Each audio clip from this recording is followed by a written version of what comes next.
Okay, I'm joined by the former Texas Longhorns beat writer for The Athletic and the newest NFL writer for The Ringer, Kaelen Jones. Kaelen, man, how you doing? I'm doing good, man. How have you been? I'm good. I'm glad you can make time for us big time because, first you was going to cover a team that was supposed to be back in a very different way, right? Not 8-5, but Right. actually coming for it all. And now you're moving on to cover another league and what I think of as another sport. But I asked you here so we can talk about Texas, so let's talk about Texas.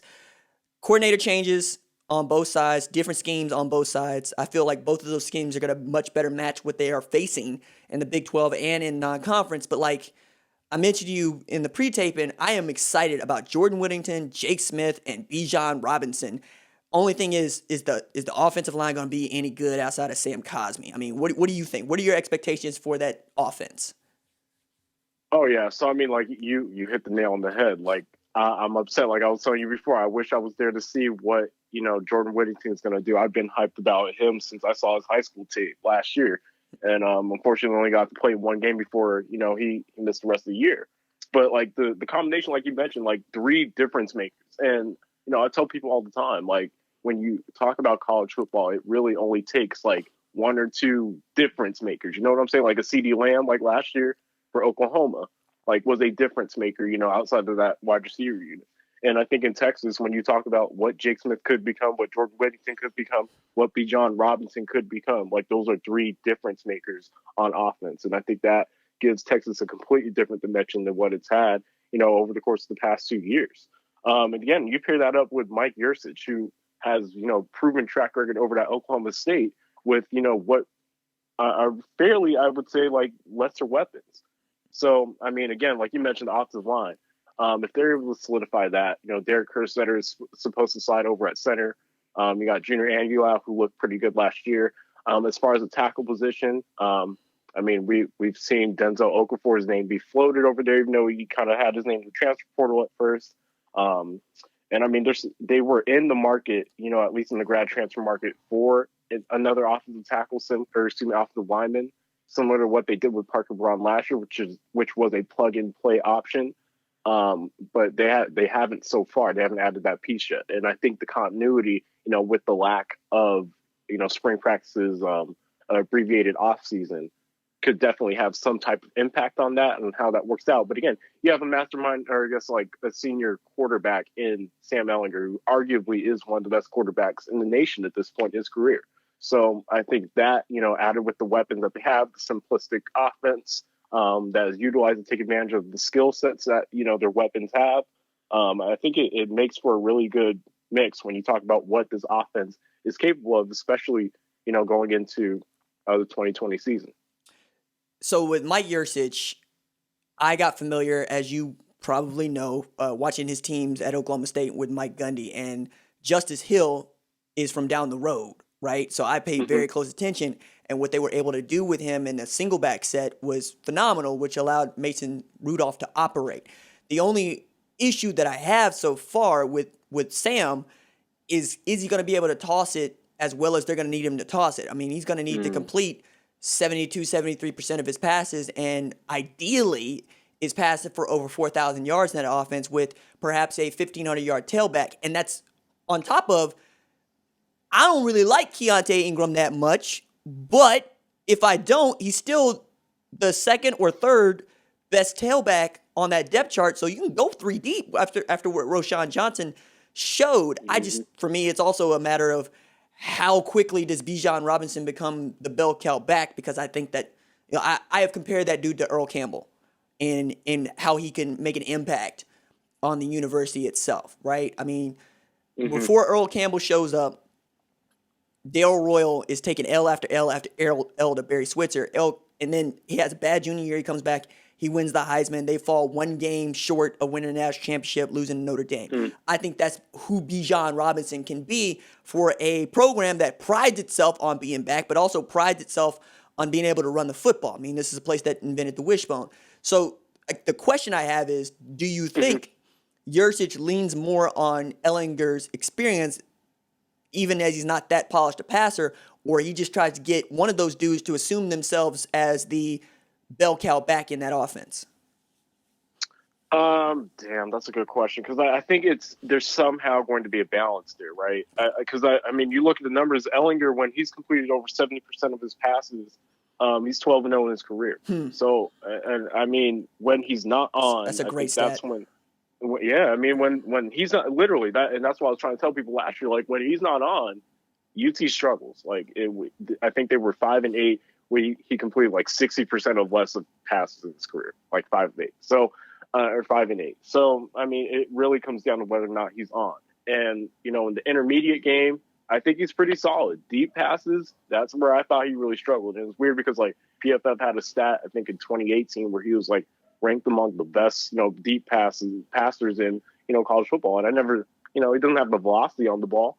But, you know, again, like, I think with the continuity in the system, like, from what we've been told, Tom Herman's system is still, you know, the basic principles of his system are still in place. And plus, they were able to install that during, you know, winter conditioning period. Granted, it's on pads, and you know you're not playing against defenses and whatnot. But you know, when you have that ability, at least you know that experience throwing the ball to your weapons who are going to be in the system this year, I think that's a little bit of an advantage. So I don't know how quickly Bijan Robinson, you know, acclimates himself to college football. You know. Some of the coaches like I talked to for that piece I did where I did like an oral history on his high school career, he played at a lower level. But the thing was, when you played at a higher level against opponents, you know, who are in the bigger Arizona high school classes like Chandler University, it might as well be Chandler High School. Like he looked like he looked like the clear best player on the field. So I think whether or not that translates immediately over into his first season at Texas, we'll see. I definitely, like you mentioned, like Keontae Ingram, like he's going to have to take another step, you know, to really prove himself as a number one tailback. But again, like that backfield between Ingram, Bijan Robinson, and Roschon Johnson, that's lethal. That's lethal when you talk about what the potential could be. So I think there's going to be a balance because, again, like you have so many weapons at receiver and even guys who could switch over to running back, really, when you talk about Whittington and Jake Smith, those guys are interchangeable. So they'll probably play in the backfield some. Again, like the lack of spring practices and the abbreviated offseason is going to impact what Texas is probably going to be able to do as far as, you know, variance. But still, I think that there's enough weapons to where they can choose to be balanced. It'll probably be based, you know, according to what, you know, opponents are doing defensively and adjusting to that. You mentioned what he did against Chandler. I just want to fill this out for folks. The Purdy boys are from Chandler, Arizona. That'd be Chuba and Brock. So, like, you get great. And then Noah Nelson, who many are familiar with at Oklahoma as a true freshman, 6'8", like 320. He's from that area as well. So, like, it ain't like they ain't putting him out in Arizona. I mean, Jake Smith, who we talked about previously, he's from Arizona, and he was National Gatorade Player of the Year in a year where Spencer Rattler broke the state record for passing yards. So, like, it's like that right now with the talent. But that's my main issue, right? Heading into the defensive side of the ball as we talk about this, it ain't as if Texas isn't talented. They have been talented for like 10 years. They just underachieved that talent. Like, if you take a look at the blue chip ratio, right, which is the number of 4 and 5 stars over the course of the last 4 years for which are on your roster, not counting transfers. Oklahoma's at 63% this year. Texas is at 64%. It means that they should be just that much better than Oklahoma in a year where Oklahoma lost Jaden Hazelwood, we think, for the season to an ACL injury. Lost Theo Howard, a grad transfer wide receiver from UCLA, to an Achilles. And lost Trey Sermon to the transfer portal to Ohio State and breaks in a new starter this year at quarterback, even if it's Rattler or Tanner Mordecai. That aside, yo, man, I remember Ehlinger throwing picks against Texas Christian in plays where they said, hey, we were running 4 verticals, and we ran it a lot, and his wide receivers hung him out to dry. And I'm going, how much of that is on the wide receivers and the wide receiver coach, who's no longer there, Drew Maringer, and how much of that is on Ehlinger knowing the scheme and knowing the personnel? To which I add this question, like, which guy on defense do you think can pick up the offense when Ehlinger has a game where he throws 2 picks? Okay, well, I mean, to answer your question about like TCU and all that, like Hmm. him being on the same page as everyone, because I remember breaking that game down, and Right. there was definitely there were a few where receivers were definitely out of place. Mm. Like you could tell, especially I think the second to last one. That's the one that stands out to me that I can remember in my head clearly is the one where Jake Smith, who kind of hit the freshman wall. He broke off his route to the outside instead of bringing it inside, and the ball was put on his inside shoulder. The defensive back was able to break in on it really easily. So it wasn't all on Ehlinger last year. At least against TCU, that game definitely wasn't just him. That was the complete monumental, let off amongst the whole team. That being said, I mean, like as far as like the defensive player who can pick things up for Texas. I think it's definitely the biggest candidate is going to be Joseph Osai, right? Right. Like among that defensive line, playing that new Jack linebacker position, which is kind of like that wide nine Hmm. Leo technique, that we've seen, a lot of players at the NFL and other systems really thrive on when they're allowed to, just rush the quarterback. He was placed in a weird spot last year. I remember writing something about the Longhorns only having four defensive line fronts on literally only 3% of their defensive snaps, Right. which is absurd to think about, even though they're in the Big 12. Mike Again, Stoops. like Mike there's a Stoops. lot of, but I mean, like that being said, I mean, like if you're able to generate any type of pressure against these quarterbacks and do it at a consistent rate, you're going to be able to affect the game. And Texas just was not able to do that last year. That being said, like along with Osai, I think Caden Stearns playing at healthy. I mean, he wasn't healthy for any stretch up until the last little bit of the season, and we saw what he was able to do against Utah in that bowl game. He looked like the best defensive player on that field, and including with Osai out there. So I think when these guys are healthy, I think you're going to see like them play at a different level, presuming they're able to stay healthy. And that being said, I think again, like Osai and Caden Stearns, I would tab as like those two players to really, really be difference makers and playmakers on the defensive side of the ball for Texas. If Sam Ehlinger's having an off day. Hey man, look, I am all here for the Caden Stearns party because for 2 years I have wanted that dude to work his way into conversations around the rectangular table that is the Jim Thorpe Award Selection Committee. It's just he's hurt or Yeah. falling off. Like last year, it was Douglas Coleman that we were fighting about out of the Big 12, and I thought if anybody was going to be Stearns, perhaps even this year. But now, I mean, you bring him up, and I actually want to talk about this as well. Mm-hmm. Stearns, Josh Thompson, and Brennan Eagles leading the charge for Black Lives Matter in Mm-hmm. Texas outside of Anthony Cook, because I thought Anthony Cook was kind of tied to this. Turns out Anthony Cook's just going into the portal. Do you got any insight on that? Or because that defensive back group was actually a reason to pick them, and now one, if Stearns is healthy, that's different, and two, like, is it just going to be Jalen Green in parts? But how is this movement at Austin going to affect play? Because it ain't like the University of Texas does not have its own racist past to deal with, that it hasn't really actually shown a whole lot of progressive steps in just trying to be more inclusive to its black population, which is mostly athletes, right? 5% of the population, student body is black. Most of them play a sport. And now we're talking about a year in which they're supposed to not only challenge the Big 12, but challenge for a college football playoff spot, and their leaders are of Mm-hmm. two minds here. Look, we want to play, but we're not going to go help you raise any of these millions of dollars, and we're not going to host any of the incoming recruits. It's that simple. Where do you put this conversation? I mean, it's interesting. It's cool that for starters, like let's be real. I mean, like for me as a young black youth, like seeing college football players, black college football players wield their power, in a position where none have really chosen to before. And the reason why I keep freaking out is because, like you mentioned, it's at Texas where it's all football. One, and two, it's in the South, so it's a big deal for players at arguably the most iconic college uh, football brand, university, whatever you want to say there. For They them to make the be most willing to money. put They make the most money. that's what I'm saying. Like it is a brand for them to be willing to step up and say, "Hey, we're going to ask for change and demand it." Is it's big. It's a bigger deal than I think people will give them credit for. So kudos to them for one. As far as like the camaraderie aspect of it, so again, like aside from Anthony Cook transferring, I mean, this is this football season, NFL and college football. I mean, it's going to come down to continuity, and if you believe in, what, teammates and rah-rah and I guess like camaraderie and all that, like this is something for those players to really rally behind.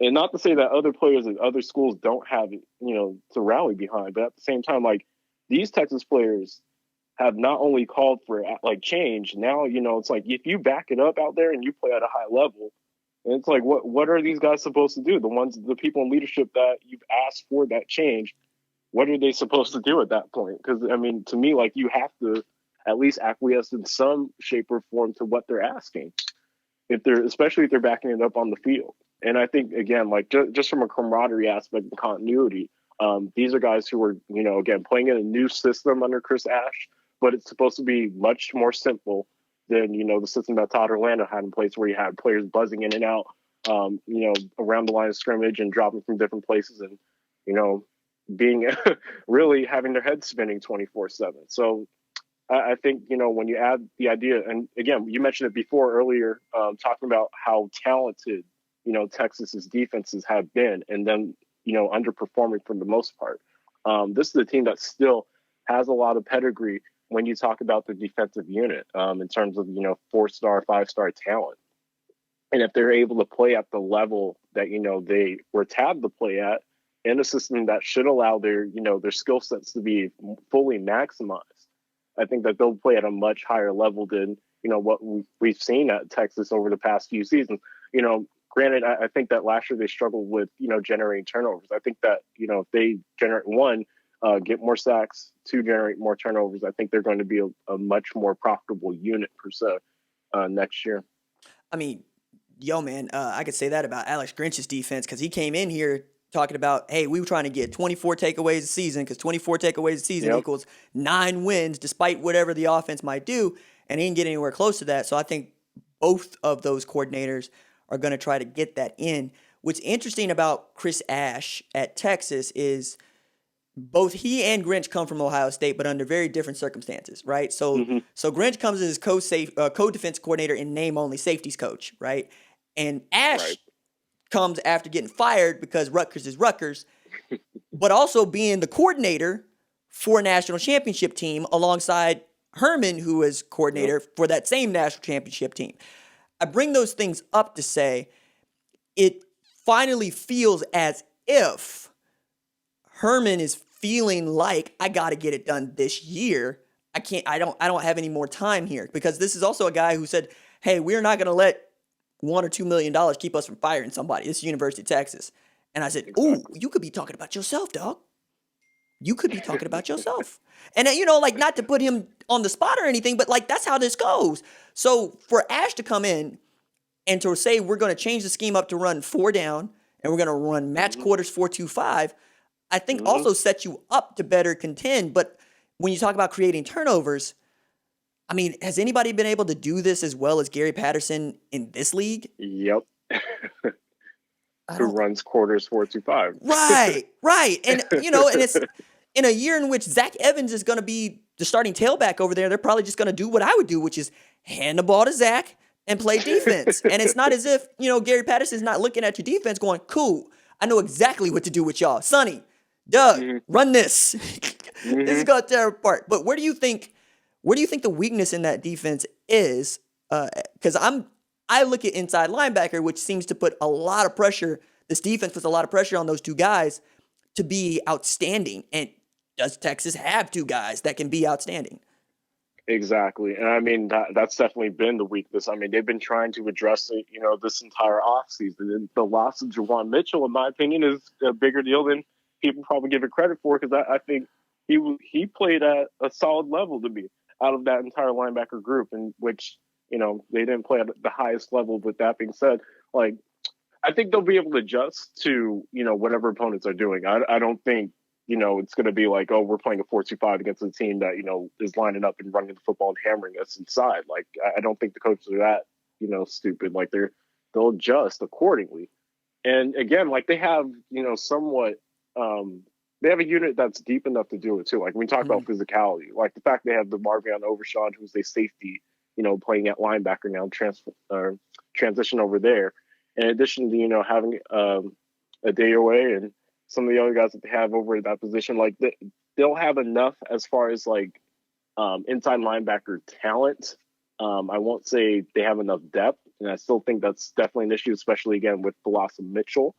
But you look again. I think defensive line is probably the biggest thing, and Texas did a pretty good job, I felt, as far as like rotating guys and getting them into the game, so that way you weren't having gassed defensive fronts, because those four guys, however many you have up there, are really going to be the emphasis of like how you're able to get pressure on the quarterback or stop running games. They're the focal point.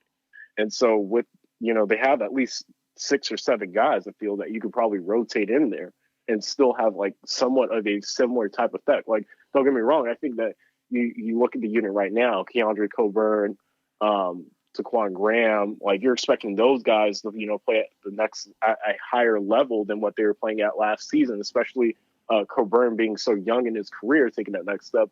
And Graham being, going into his senior year, like they're expecting those guys, play at a higher level, and they're expecting this defense, like this scheme, to kind of unlock what they've had there.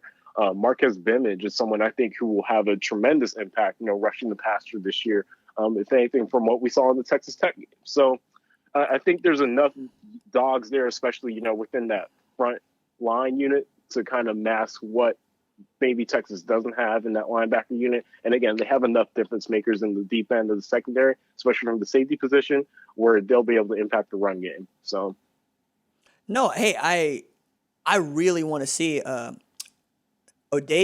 Thank you, Odeoye. I'm gonna get it. Odeoye. Really take to that position, and I think that one of the things that I really enjoyed about Ash is also like the defensive backs get to prove that they're good. You get to prove that you can play man coverage, because that's what he's going to do. He's going to play man, and he's going to send 0 blitzes whenever possible, but he's also going to say, hey, look, if you can take them away, take them away. And if you can take away wide receivers in this league, yeah, you probably play for national championships, because the team in Norman is going to be throwing at you. And that's the thing. Like, exactly. I put this stat together. It's just taking a look at points per game since Lincoln Riley started calling plays at Oklahoma, and last year was the worst points per game tally that they had. It's like 42 points a game. And like Yurcich nailed it. He said, you got to put up 45 a game if you got to win this league. And I'm looking and going, that means that you also got to stop people from scoring 45 a game. And those like 48, 45, 2018 is a really good indication of how this league goes. And that, Kyler Murray throws 2 picks in one half, and they still only lose that game by 3. And it's really that kind of lights out. So I have, once again, put LSU up as a litmus test for this team, because now it ought to be flipped, right? Texas ought to be the better team. Texas ought to be able to walk into Baton Rouge and walk out with a W. If they lose that game, do you see them playing for a national title? And, I mean, even out of the non-conference, do you see them playing in the Big 12 championship game? I mean, I know non-con wouldn't have started, but it would be a good indication as to how good they are. It'd be interesting. It'd be tough, because I think personally, I think, again, like you mentioned, Texas is going to be the better team walking in Baton Rouge. So I think that they should win that game. And truthfully, when, I think the two other games on the schedule that, for me, when it first came out, that only gave me pause were Oklahoma and Oklahoma State. And so that's potentially, I mean, at the most for me, like you should conceivably have 3 losses. And I think that'll end up being enough, in the Big 12 this year, unless, Oklahoma State ends up being that clear-cut number 2. It should be enough to get them into the conference championship game.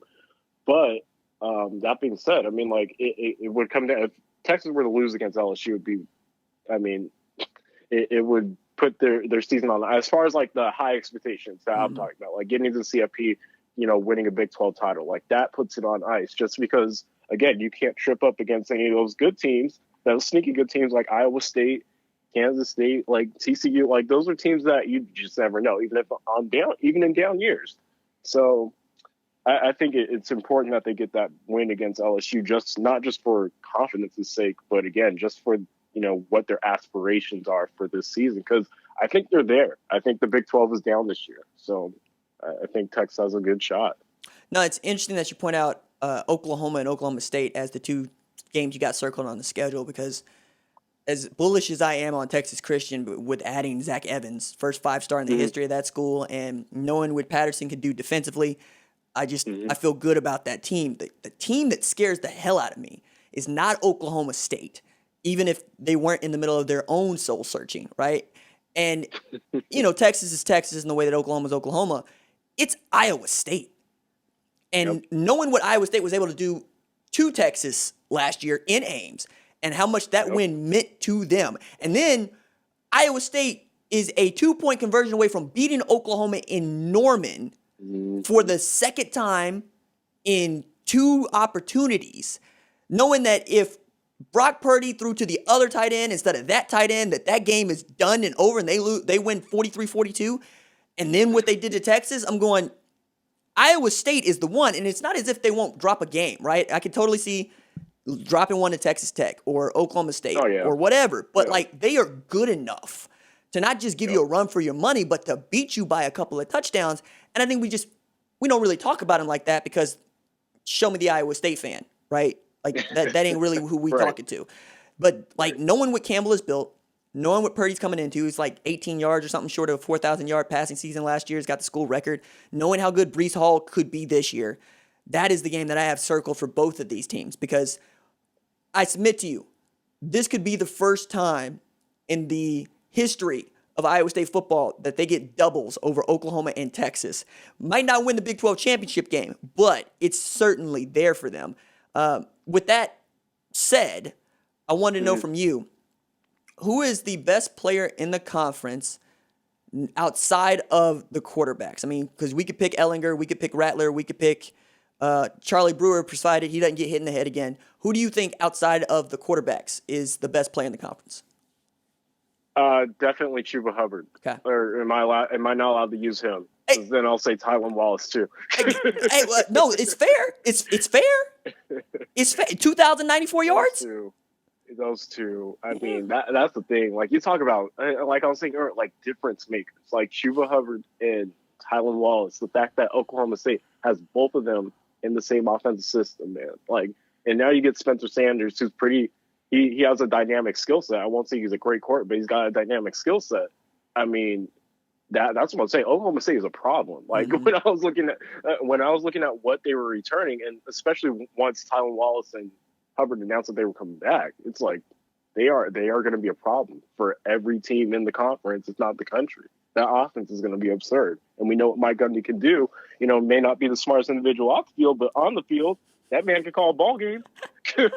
Well, and so Casey is supposed to be calling the game this year, so we'll see how far that goes. Casey Dunn being the elevated offensive coordinator from wide receiver coach, he was going to leave. They come back after Gleason took the job at Rutgers. But you make a good point in that Tylan Wallace is the best wide receiver in this conference, right? Period. And Chuba's outstanding. The thing that bothers me about Oklahoma State and the reason why I don't pick Chuba is I know who Chuba is now, and so does everybody else. And they're really going to be as good as Charlie Dickey's offensive line, right? So if Tevin Jenkins and them can get it going, fine, cool. Another 2,000-yard rushing season. However, if they don't catch that lightning in a bottle again, I'm going to look at the 2 true freshmen in Texas. I'm going to look at Bijan, if he's able to quickly take the ball and they quickly get him up to 25, 30 touches a game. And I'm going to look at Zach Evans because he very quickly could be the offense. And knowing how good that kid was at North Shore, and if he could just not even walk the straight and narrow, because I think that's too narrow. I'm just saying, don't get arrested. That's all I'm saying. Show up on time. Don't get arrested. And it'll be all right. Because, it'll be like Eric Dickerson at SMU. It'll be fine. It'll be just fine. Because that dude is a dude, right? I really would love to see 3 running backs actually have opportunities to win Big 12 Player of the Year and or a Heisman Trophy. I look at Rattler and I see perhaps a 2015 Baker Mayfield season. It's 3,700 yards and 35 TDs and 15 picks. That's a great season. It's not a Heisman Trophy winning season in 2020. But knowing what you just mentioned about Chuba, and I mean, if Spencer can just not throw picks, yeah, sure. I'll let that go. All right, before I get out of here, want to formally, publicly acknowledge how thrilled I am for you to get this gig at the Ringer. I know you're covering the NFL, but does that just mean covering the NFL, or do you have a particular interest? Just the NFL at large, Right man. on. So I'll get my hand in everything. That's the cool thing about the Ringer. They're gonna let me like get my hand in culture stuff, like other sports. So it'll be fun. Right on, man. So how are you dealing with the whirlwind? Because like you were with the Athletic in April, right? Then the Athletic does their cuts, and now you have a gig. Like I want to say, what was it? 2 weeks? Was it even 2 weeks? 2 weeks. Okay. Yeah, it was like 2 weeks to the day, I think. What's your headspace like? It's still spinning. I mean, like after this, I'm just gonna relax. But I mean, like it was wild because, like, again, like I'm like I was telling you before the show, man. Like I've been fortunate and blessed enough that I've made enough connections in my career to where as soon as I got laid off, like that feeling of what the hell to have my phone start blowing up, not just from people being encouraging, but also people asking, hey, so we're interested. So hey, no, those are cool. That's cool. It was cool. That's cool. Cool.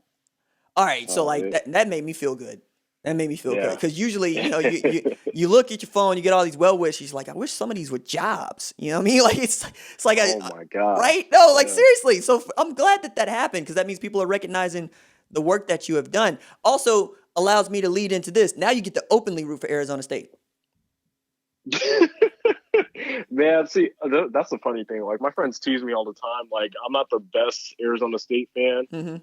I just know when it comes to that U of A game, I got friends who went to U of A, and I love talking mess to them. So that. Hey, I guess I'm a bad Arizona State fan, but I just know we hate U of A, and I'm here to stomp on U of A though. and you know what? That makes you a great Arizona State fan. I have picked them as a dark horse to end up in the college football playoff because I think that they are built. No, seriously, like Herm, Marvin Lewis, Antonio Pierce, Jaden Daniels threw 2 picks last year. Like they'll find a replacement at running back because that's what they're gonna do. But like Oklahoma just picked up the defensive ends and I think defensive lines coach from them. His name is Jamar Cain, and that dude has been recruiting his butt off here lately. Like OU is very happy to get him. And if that's what y'all had going on at Arizona State last year, now with Marvin Lewis calling plays and being able to recruit with his name, even if it's Antonio Pierce is going out and getting dudes, man. I mean, y'all could represent the Pac-12 South and give Oregon everything it wants because you beat them once. Why couldn't you beat them again? I don't know. They got a shot. They got a shot. So, Kaelen, man, thanks for taking time to do this. Follow him on the Twitters at Kaelen Jones, Kaelen Jones, and follow his work at The Ringer, where he's going to be writing about the NFL at the time of the COVID, at the time of the Black Lives Matter. You're going to have so many angles you got to cover. So many. But it's good work. It's good work. Hey, man, I appreciate you. Of course, man. Thank you for having me, bro. I appreciate you.